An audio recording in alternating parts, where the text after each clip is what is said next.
Good morning. Good morning, Barbara. How are you? I am very well, thank you. It's lovely to see you.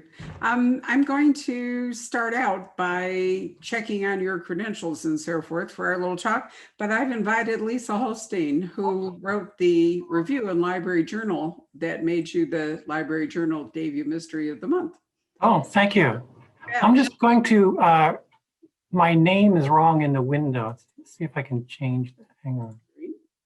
Well, we're going to confuse everybody because I call you Fred, but you're publishing this book as Jonas. So that was No, I'm publishing it as Fred. My first name is Jonas, but I use Fred as my fictional name. So on the book, I actually have a copy of it here somewhere. What did I do with it? Because I was going to hold it up and show everybody. Maybe this is it. Yep, this is it. And oh, it does say Frederick. Aha. Yes.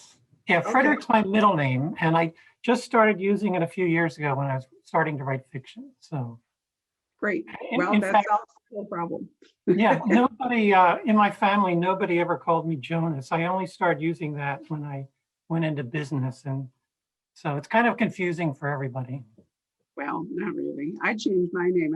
My middle name is Judith, and when I was a child, everybody called me Judy, and I never felt like one. So when I went to high school, I went to Barbara, and my father, till the day he died at the age of 82, forgot. It was always confusing.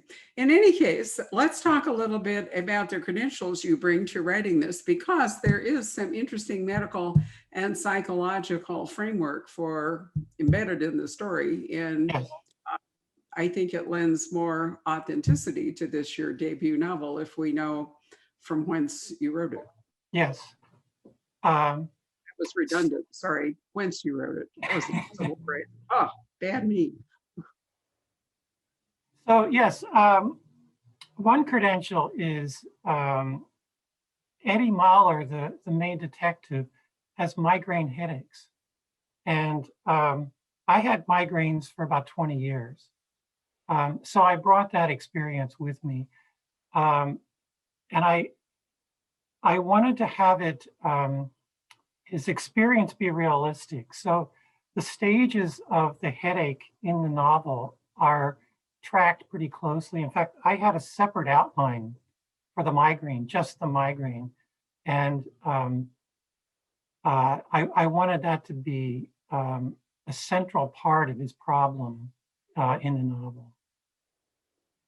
Well, I have to say that one of the reasons that I was attracted to your submission and why I bought the book and also really enjoyed editing it was that so often a cop or even a private eye or other lead character in a crime novel has some kind of addiction or handicap or something. Often it's alcoholism, can be broken marriages, can be PTSD, it can be all sorts of things. But I was really intrigued by the fact that he suffers from migraines, which means that not only does it affect his daily work, but in a critical instance, which we won't discuss for fear of spoiling it, but anyway, in a critical instance, you also have to ask, if he is going to be able to act, is he going to be able to work through this migraine to do what he has to do? And I thought that was fascinating. I have an older daughter who suffers terribly from migraines. And so I haven't experienced them myself, thank goodness, but I was particularly attracted by that. Lisa is in the waiting room. So hang on a minute, Fred, while I admit her, because she'll be interested in this discussion too. She's joining us from Bloomington, Indiana. There's Lisa. Hi, Lisa. Good morning, Barbara. Hi, Lisa. I'm so glad you're here. Isn't the wonder of Zoom? I'm in my library in Scottsdale. Fred is at home in California in an undisclosed location, and you're in Bloomington, Indiana. But Fred, I will say that Lisa, for many, many years, was the head of a library here in Phoenix, and we did a lot of wonderful programs together. So we were desolate when she moved to Indiana, but we're so glad that we can continue to connect with her. It's wonderful. Oh, good. I enjoyed your review, Lisa. Thank you very much. Well, thank you very much. Terrific book. I really enjoyed it. Oh, good. Well, the review is outstanding, Lisa, but tell us a little bit we were just talking about Fred's credentials behind writing this novel and about why a migraine figures in. But tell us, what is it that, because you wrote your review for Library Journal, what is it that the standard by which a book becomes the debut mystery of the month for Library Journal, which The Silenced Women happens to be? Actually, that's pretty much my pick. At one time, there were just two of us writing the mystery column for Library Journal. The other person had to drop out, and it became too much for me with my full-time job and with everything else I'm doing. And so, but I do review 8 mysteries a month for them. Oh, So I don't always have a debut that I've read that I think qualifies. And at that point, I will say to my editor, you know, if you have something else, if you pick it, they don't always pick a debut of the month. Sometimes it's just pick of the month. But I thought yours was fresh. I liked the whole VCI team. I liked the fact that it was written from the team aspect and everybody on that team was involved.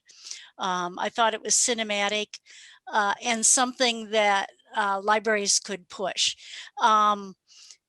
Because for the pick of the month or the debut of the month, it really has to be something that I think libraries will be interested in, and something uh, that they can encourage their users to read. okay. How much did the migraine suffering factor into that? Because I was saying to Fred before that there are so many, it's often lead detectives of whether cops or private eyes now suffer from some sort of addiction or handicap and all, but the migraine was reasonably fresh to me. Have you run across many other characters where that is their major difficulty? No other characters. There are a couple of them that have had head injuries or traumas, but nobody I've seen that's dealing with the migraines and that it's affecting him all the time. I did read your article, Fred, in Crime Spree magazine. Was it Crime Spree that you did the one on the migraines and that affects Yes, you? yes, yeah. I did go ahead and I read that, but it was after my review. Oh, okay. So, but again, to me, that's part of the review, the fact that, you know, it is a fresh angle. So it felt different than a lot of the police procedurals that I read. Well, let me I, add that I think it feels authentic.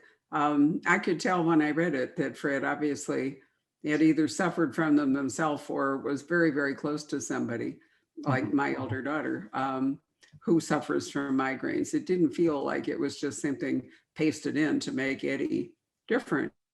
So, Hmm. Fred, it really affects the dynamic of because it isn't really an Eddie Mahler mystery. It's a violent crime. I can't talk this morning, sorry. A violent crime investigations team mystery, Yes. of which Eddie is a character, but there are other members of that team that you write about, and everyone's affected when Eddie is, in the throes of a migraine. Yeah, and I was going to say that it's interesting that, Lisa, that you responded to the team because um, I like that aspect the best. And in fact, I stole that from the Martin Beck series, the Swedish series of Martin Beck novels, where there's a team of detectives. And I like that so much that that inspired me to write this book. And when I first started sending it to agents, the first agent said to me, the writing is very good, but it's too diffuse. You have too many detectives. And for me, that was actually the point of the story, that there are these 5 different personalities. and you get each of their skills and their weaknesses working on the same investigation. And that was really the heart of the novel for me, was to have, different people working on it. Well, talk to us a little bit about the woman who worked for the FBI and has now joined this team. And is it Santa Rosa, California? Is that where That's right. ostensibly the team is? Okay. Yeah. Interesting character with her own set of problems. And how did you conceive of her? A couple ways. One was that she's kind of an amalgam of young women that I've met. My daughter is in her mid-30s, and meeting some of her friends. Eden is kind of a summary of several of her friends. And again, I wanted her to have a conflict she was trying to overcome. And part of it is that she immerses herself so much in the investigation that it affects her emotionally. I think I was a little influenced by the character of Clarice Starling of the Thomas Harris novels. And so I wanted someone who was very smart, but also innocent. And I also wanted her to be that vehicle that's common in a lot of literature, which is the way the reader gets access to the story. You have a learner, she's a student, and you as the reader are learning along with her as she's figuring out this case. And so that was kind of her role in the novel. And as you know, Barbara, she advances further in the second novel and becomes more of a central character. She does. I really enjoyed your second novel. Let me say right now, since second novels are often the hardest one to write and the hardest one to sell, I can say from 31 years of selling. But I'm happy to say that Fred has overcome that with a really strong second novel entry, in which I will say also that the characters react to the events in the first novel. It isn't like they are just reset to start all over again, which I think is great. Lisa, you probably have questions you'd like to ask Fred, so let me shut up for a minute and you do that. I was curious, and I knew that you had read the second novel. So I was just curious as to whether or not he can say anything about the day he left. Sure, it's a missing person story. It's about a school teacher who goes off to work and doesn't come back.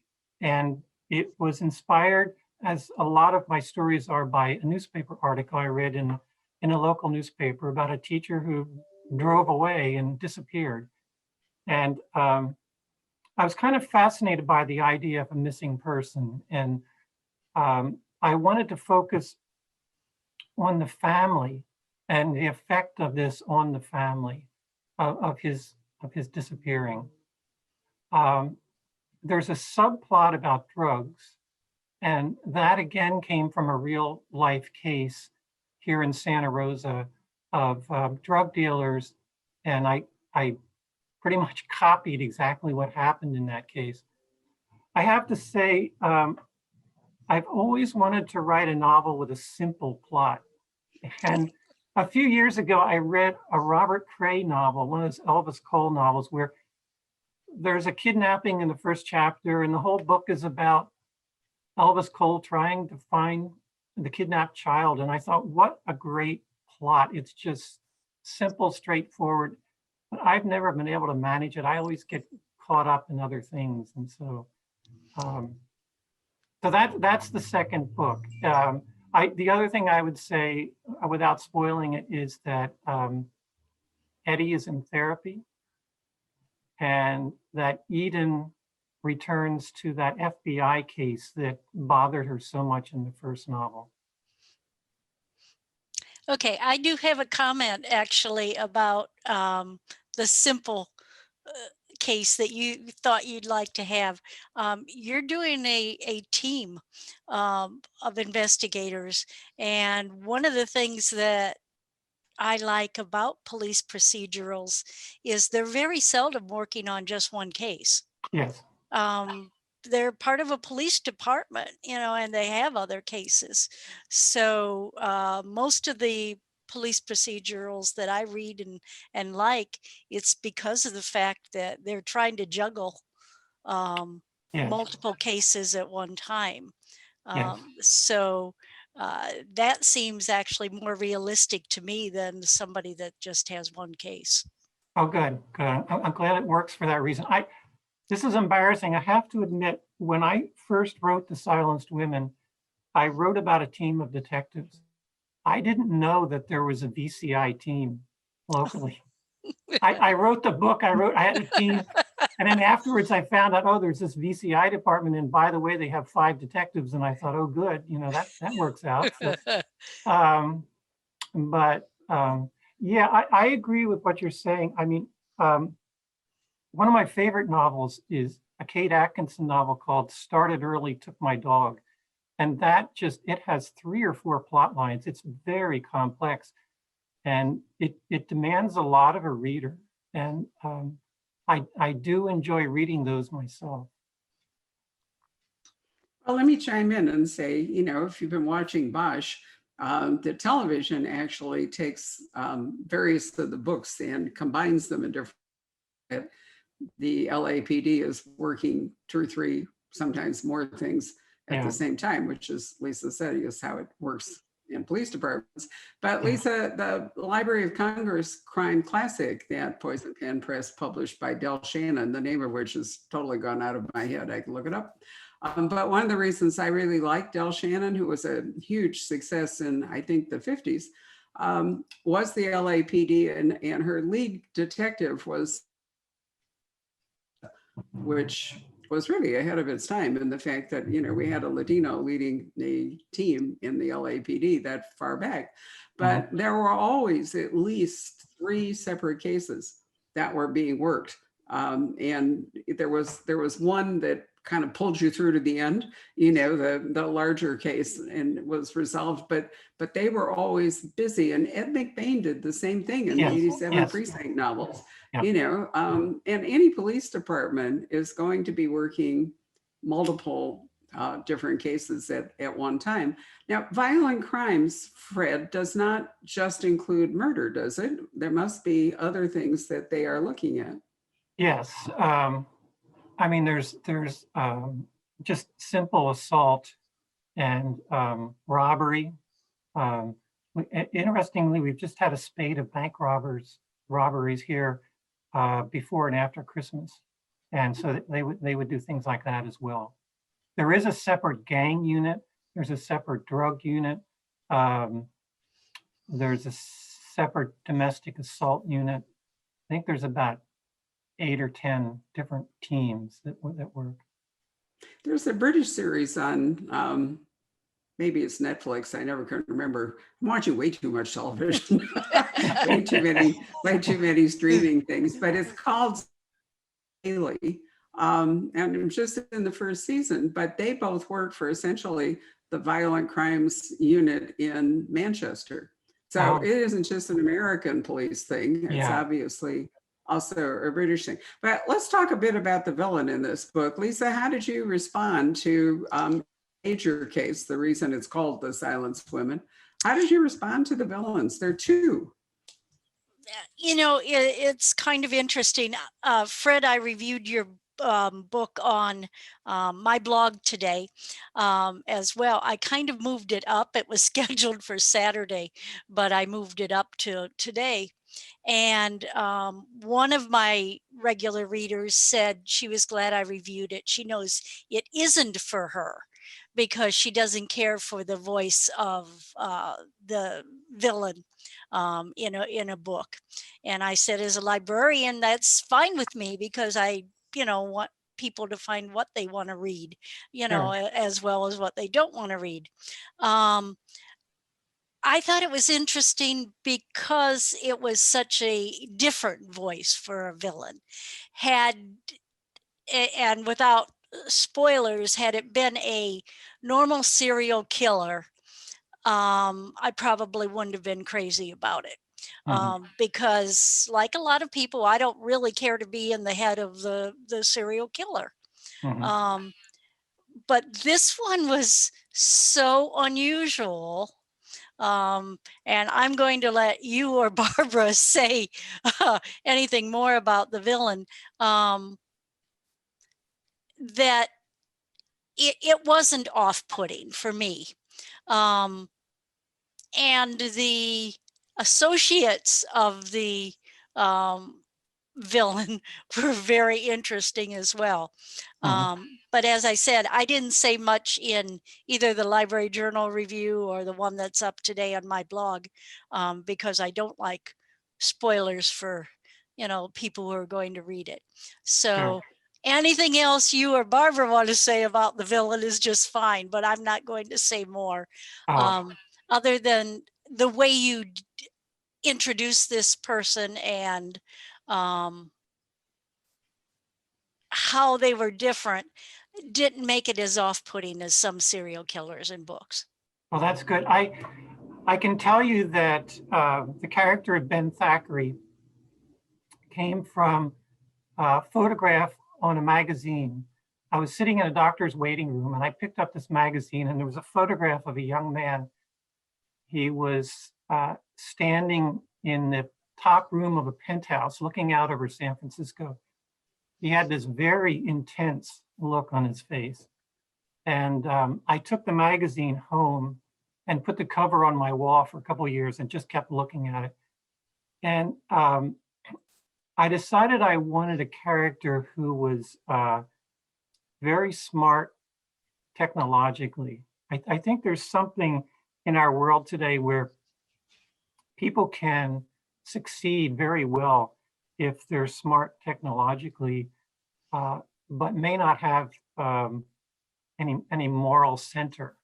And so I wanted to kind of explore that a little bit. Someone who could change things by his intelligence and therefore felt a sense of mastery, and then extended that and felt as if he had mastery over other people. So I wanted to look at that. This is a true story. I'll tell you that I wrote the character based on that photograph. After I finished the book several years later, I Googled his name. And it turned out that he was very successful. He was a millionaire. He made his money in software, but he was arrested for assaulting his girlfriend. And he wasn't convicted, but the case against him was he had video cameras in his house. And so the police were able to use that film, but the girlfriend refused to testify.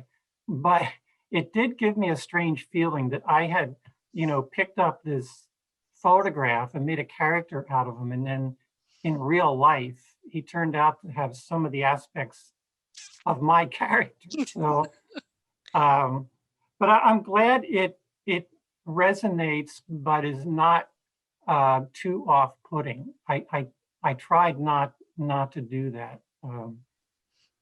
We wrestled him down to the ground, Fred, if you recall. Yes, true. Fred and I had a number of pretty brutal editorial sessions there trying to get him right. And, and I have to say equally so about the end of the book. It's the only time, Fred, I've ever sent back pages with big black X's drawn right through them. It wasn't because it's unusual. I mean, this is not a criticism in any way of Fred, but because the character was so unusual and the resolution is interesting. It took a long time to get it right. And we really did have any number of conversations and back and forth, to get it. Part of it was a pacing problem. Part of it was working out, the way to the end, but part of it was to convey the character really lives in a bubble of his own making. And, he's not atypical of, I don't want to say he's like Jeffrey Epstein, who had his own set of enablers and so forth, but there's a tiny touch of that. Even Jeff Bezos, if you want to say, who thought that, running a company that has like the world's best security in lots of ways, used his own phone to sext his girlfriend. What was the disconnect there? Yeah. Of all people, you would have thought that Jeff Bezos would not have gotten himself caught. you Yeah. know, in Yeah. that particular situation. And then you ask yourself, okay, why? Why, why did that happen? And there's a kind of an arrogance or like, it's almost like those guys think they wear a cloak of invisibility, like, Yeah. or they can do things that people won't Yeah. notice, Yeah. and it's just amazing. So your character, while fictional, I thought we had, it came out really, really well, Fred. And you're a super intelligent and interesting writer, and you're fine with being edited. Not all writers, really want input from people. Well, So what I you remember, have it. Barbara, I was really pleased. what I Sorry? remember, Barbara, was you helped me eliminate some parts of his character that were more of a cliche in his growing up and in his childhood, and take away those elements that were cliched so that he remained special and unusual. And my day job is as an editor, so I'm used to editing and being edited. So that was actually a real plus for me that you took the time to do that. Well, it was a joy for me. I think, readers at the end only get to read the final product, right, Lisa? You only got to read The Silence Women as it finished. If Right. we had gone back and you had read the multiple drafts that took us to get there, it's a really excellent illustration of how a book can evolve into another Amazon author, Robert Dugoni, whom I truly love, in April. And Amazon has sent a development editor, which is different than, well, I'm not sure what it is, to be perfectly honest, but I'm going to be interested in finding out, because it's a clearly defined editorial position. There's editor and there's copy editor, all of which we're familiar with. I'm not entirely clear what a development editor is, but basically, Fred, I think in your book, more than most I have read, Sulari Gentle, another of the Poison Pan authors, and I have had very similar experience with her books. But I felt like we were doing development editing, however you want to define it. It wasn't a standard editorial kind of a thing, but it was really wrestling the characters to the ground, I agree. as well as the pacing of the story. So I thought it was fabulous. I also think that you learned, because in the second book, there was less of that to do. Yes. Yeah. But I also think it's a measure of how interesting your villain is in The Silence Women that it required. It wasn't the police department, Lisa. It wasn't the unit that needed a lot of work. It was really the opposition, the antagonist, that required as much work. Now, there is a secondary plot, which is a case that Eddie had been working for a long time. This new one is the principal case here, but there's also in the background, he's been after another character for many years. Now, was that based upon anything real, or is that entirely fictional? No, that was entirely fictional. The only thing I can say is that I felt like I needed some kind of a device that would make the story urgent. So I came up with this thing of that it happened before and it happened in 72 hours. And so that if they thought it was going to be a repeat, then they needed to find the person in 72 hours. And it was a kind of a mechanical plot device, but I wanted that there to push the novel, so that you as a reader would feel they were in a hurry. And so in some way, I wanted you as a reader to be in a hurry to read. So I introduced that. And I honestly, I don't know where that idea came from or where that villain came from. He is more of a kind of a traditional serial killer. And it's my daughter found it very frightening. So it is a different kind of a villain than Ben Thackeray. Elisa, would you say, I mean, there's not much overt violence on the page in this book. I mean, it's hardly a cozy, but it's not one of those killer books where you're treated to, really horrendous um, scenes. Did you find, do you agree with me that's the case? I agree. And as I said in my review today, um, actually there was a scene when I was almost cheering. It was so unexpected. Um, and it was the police department. Um, and they were more threatening of the violence than the actual villains were at that moment. Yeah. But I liked it. I mean, Mhm. I really liked that scene. But I agree with you, Barbara. There wasn't it wasn't a bloody, violent uh, killer book. And Much more an exploration of the serial killer's mindset and technique than it is, one that plays to real tropes of violence. However, Lisa, in your experience, and Fred, isn't most often violence directed against women? I mean, we don't really find many books in which the target of serial killers. You're probably better read in many ways than I am, Lisa. Are you familiar with many books where the men are the targets? um, I think his first name's Jeff Burton, has a second book coming out featuring dogs. And in his first one, his main character, a male, was the target. But no, which is why, in Great Britain, they tried to do a contest, and I don't know that they've actually succeeded, for books that the women were not the targets of the crime, Wow. because women so often are. I agree, Barbara. There are, almost all the books, and I think that's really how society is, that women are usually the target of violent crime.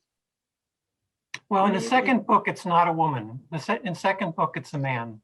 In my second book. Well, I just, the one or two books I can remember where males were the target of serial killers, they were generally boys, and it was much Mm. more not adult males, but so it Yeah. wasn't really in many ways that different than women as the target of Mhm. crimes. And, Yeah. you never know how much of a sexual component is involved. I mean, yours is, I mean, there's a sexual component, there are mind games, there's control, there's all sorts of different things that seem to happen. But mostly it seems to be men who are serial killers who target women or occasionally boys. There is, I think, a real life. I mean, we know about Myra Hensley or Hindley or whatever her name was, where there's a tag team of serial killers where the woman works with the man or, Mhm. you know, but that's a folie à deux kind of thing. It's not really the same. But I think there is some woman actual case. I can't remember what it is. Well, But there was a woman serial killer who was executed. In fact, I think it was a movie with Susan Hayward, now that I think about it. mm. Wasn't she in Folsom?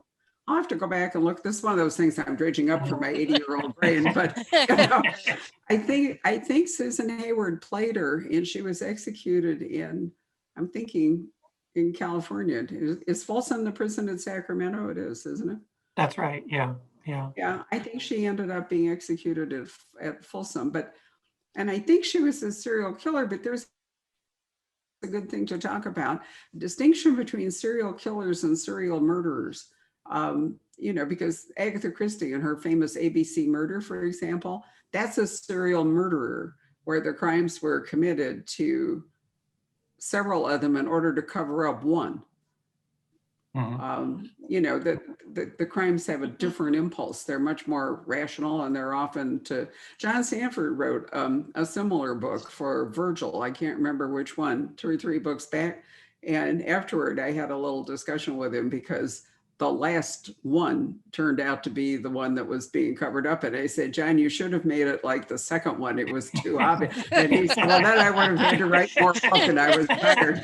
So he really wasn't happy that I said that to him, but I kind of apologized. But so, serial murder is really quite different than even Knives Out, if you remember the movie. That was serial murder, right? So I think that readers should always keep that in mind, that serial killing always has a lunacy element to it. It's really not, it's not rational at all. So Fred, Lisa mentioned, what did you take away from the article that Fred wrote in Crime Spree, Lisa? Well, I was looking at, and that's interesting that you bring it up, because while we've been talking right now about the killer, so much of this book, actually, for me, the focus were the two detectives, both who had problems that, that she would delve too deeply into cases and identify too closely with the killer, and his migraine headaches. So I was interested in that article in Crime Spree because it talked about everything, including his temporary blindness when he was doing that interview, because I focused as much as anything on the detectives in the book, more so, I think, maybe than, uh, the secondary serial killer that actually triggered the whole, investigation. It was really the detectives there that stood out for me. Yeah, and I tried to, the novelist John Irving came to Santa Rosa a few years ago and gave a talk. And one of the things he said was, if you write a novel, the most important thing are the details. And he said, if you put enough details in, the reader will believe anything. And so I tried in Eddie's migraine to have tremendous amount of visual details of what he was seeing or feeling, so that as a reader, you would know how disabled he was, and how much pain he was. And my sister read the book last week, and she said, I told me a story I'd never heard before. She said that she once had a migraine headache that completely blinded her, and they had to take her to the ER, and she was given some medication, and her sight gradually came back. Now, I never had that kind of migraine. I had more of the intense pain kind of migraine, but I read a book by Oliver Sacks it was just called Migraine, and it had some tremendous illustrations of what migraine sufferers see when they have a headache. And so I relied on that a lot to describe what he was going through. Well, I think you did a wonderful job, Fred. But Lisa, to your point, I mean, I agree the detectives are fascinating, but they need a worthy. It's really good to have a really great detective. He hasn't got something to wrestle down, and I think this book really balances those two elements so well that you have these complicated and intelligent, because Eden is really very bright, Eddie is very bright, even if they're got their emotional problems to work through and so forth. But it would be as interesting if they didn't have these two antagonists to play off. I mean, crime novels, basically it's a quest, it's a dance, I mean, you hope that in the end, because what satisfies us is justice of being achieved. But to the end, it's a quest between the detective, can they catch him, and the bad guy, can I get away with it, or can I conceal it? And that's often what leads to the second murder or second crime, because if the first one is so good that the detectives can't nail him, within 15 minutes, like, a domestic dispute when, whoever's killed somebody is standing there with a weapon in hand looking shocked. the first crime is so good, then the only way that the detective is going to eventually identify the culprit and bring him or her to justice is another crime has to be committed that is less clever, less, concealed. And usually that results from the attempt of the killer. If killers would just leave well enough alone, they would get away with, no, I'm serious. They would get away with more. In most mystery fiction, when you read it, there's never just the one crime, which goes back, Fred, to your comment about Bob Crayus and the kidnapping, is that, if the first crime is so good that we're going to read this book, then how in the world is it ever going to be solved? And the answer generally lies either there was a character connected who does something stupid, or there's a panic on the part of the perp who just can't resist tinkering, or, and then it goes from there. But, it would be it really would be an impossible crime novel if there was just one murder. Right, It would, right. So I do think that you've got to have an antagonist who's a worthy opponent of the protagonist. Otherwise, it's just boring, Yeah, I agree. Yeah.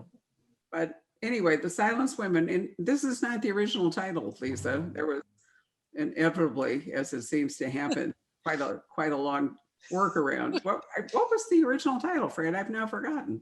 The original title was Elise, the name of the victim, Elise. And I did that again because I was so enamored of the Martin Beck series, and their first novel was Rosanna. Right. And I that is actually one of my all-time favorite mysteries. And I thought, well, I'll use the victim's name as the title. And I do like mysteries that spend some time with a victim and the victim's life and who she was or who he was and how they ended up where they ended up. So that's where I started. But I agree that it was not a title that people would associate with a mystery. They might see the title and it wouldn't really draw them in. And so when we came up with The Silenced Women, several people right away said, oh, what's that about? And so I think it worked well. Yeah, well, otherwise I would have thought it was a life of Beethoven, because yes. there is, to be fair, there is a strong musical element in the book, so yeah. In a way, I thought that, but nonetheless, The Silenced Woman is a very good title for it. Yeah. So, Fred, congratulations! It's so exciting. The publication day, in fact, was yesterday, if I remember. Yesterday, right. Groundhog Day. Yes. Right. So I'll finish my coffee wherever. Here we go. Lisa, thank you for your careful. Well, you're always a careful and intelligent reader. So I've always been delighted to work with you that way. I sure miss having you here in Scottsdale. It's not the same. Thank you. Thank you. My hope for Lisa is that one day she retires from the library and she's home so that she can work with us. That's my goal. But I keep hoping that it will turn out. Anyway, thank you, Lisa, for joining us. And Fred, thank you so much for your time. Well, thank you for having me. It was a pleasure. There will be a podcast as well as the video from this. So I will send you the link Okay, to that. great. Because there are people who just like listening. And I'll send it to you, Lisa, too, so you can add it to your review for people who might like, Very good. Yes, thank you. Wonderful talking to you. Bye. All right, Thank you. Good luck, Fred. Thank you.